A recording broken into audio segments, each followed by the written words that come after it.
On Monday, Lord Michael Ashcroft published a detailed and searingly honest critique of the Labour Party's failed 2019 election. Based on polling and focus groups of former Labour voters, he painted a picture of a party that had drifted so far away from the values and aspirations of ordinary people that its drubbing was inevitable. In the focus groups, lifelong Labour voters who abandoned the party in December last year spoke almost with one voice.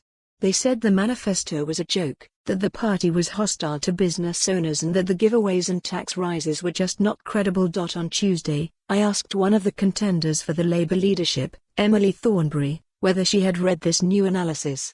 "Haven't had time," she said. "We were guests on the BBC's Politics Live, and I took the opportunity to give Thornberry a non-air rundown of Ashcroft's findings. She looked at me as if I'd just explained my weekend plans. On the matter of her party being too left-wing, she told me it isn't an issue of left or right, which is akin to saying it isn't an issue of winning or losing.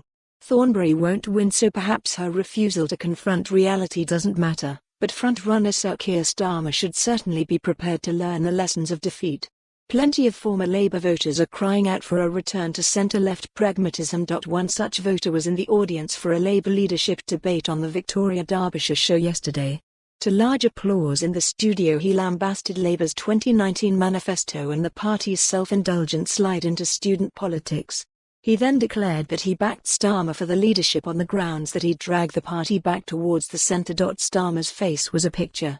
He looked just like a man who knew the chap in the audience made perfect sense, but who had, hours earlier, publicly committed himself to Corbyn's failed agenda of tax rises and sweeping nationalisations. His main challenger, Rebecca Long-Bailey, is the true heir to Corbyn, but in order to win the leadership race, Starmer knows he has to win over the Labour membership, which, according to polling, is the only demographic group in the country that thinks Corbyn did a good job. The other explanation is that Starmer actually believes this stuff.